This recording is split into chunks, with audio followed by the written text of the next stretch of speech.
5 seconds.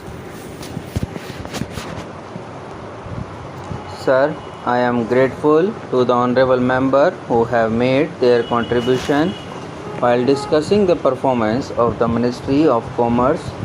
Sir, this house has our own limitations, particularly in regard to the discussion of the subject with reference to the demands for grants, but we have been able to have a discussion on this particular ministry after quite a few years, and the advantage is that when the demand was discussed in the other house, after that the import export policy for the year 1998-99 was announced.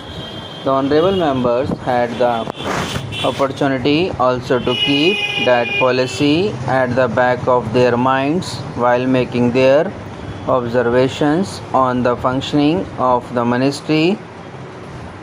Sir, it is known to the honorable members, so far as our international trade is concerned, the year which we have just passed, we really a difficult year. Naturally, the members have expressed their concern over the widening trade gap, the growth in imports being in the neighborhood of more than 70% and growth in exports much less than that. In absolute terms, it is not yet possible to indicate the firm figures, but the trade gap worked out to be anywhere between rupees 4500 crores and rupees 4800 crores. The reason is also known to the honorable members. So far as petrol and petroleum products are concerned, the full impact of the price hike was felt this year. Nearly 2/3 of total export earnings are being spent on importing petroleum and petroleum products alone. Thereto, the scope of maneuverability is extremely limited.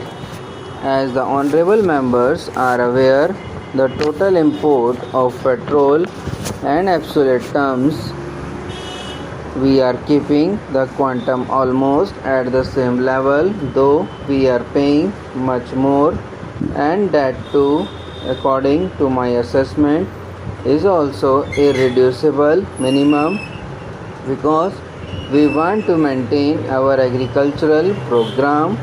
We have to energize our pump sets. Diesel is a must.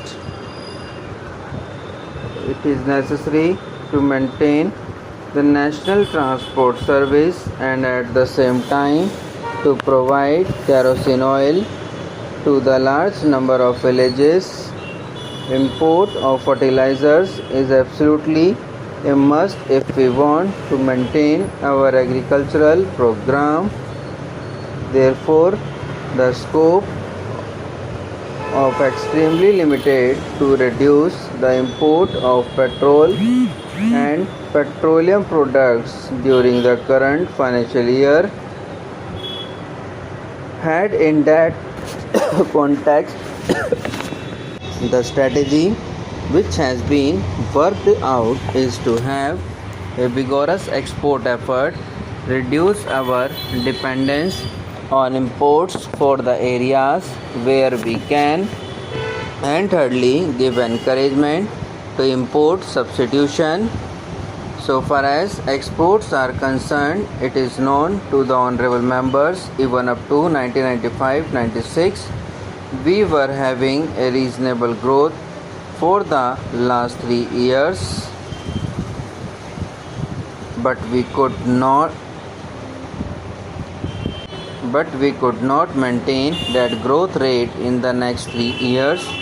Again, it has started picking up.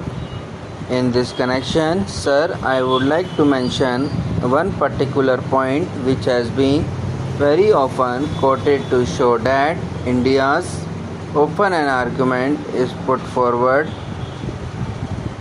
is that our share in the foreign trade is also almost negligible.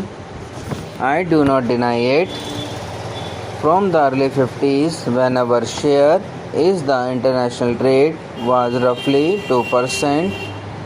It has come down to almost half a percent today, but it is because of certain factors in one of the import substitution.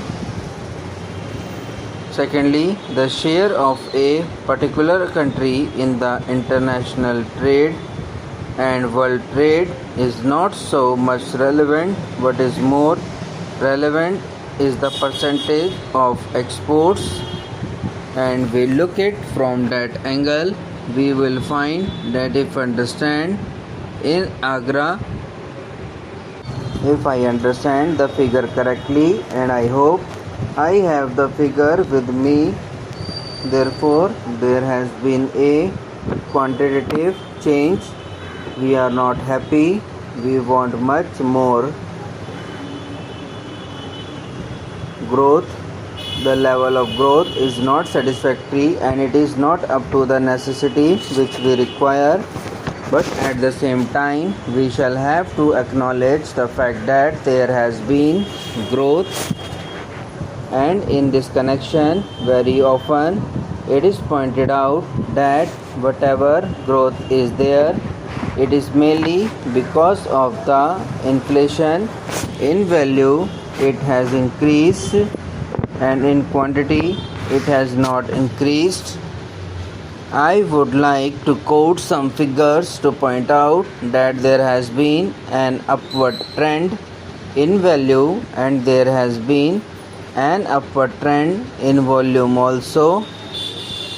Secondly, sir, the honorable members have pointed out, and I do share their concern, the growing protectionism in the international trade is standing in the way of expansion of export from the developing countries, and almost at all international forums we have taken it up, and here we have been able to identify the areas and try to impress upon the developed countries against the without getting any result,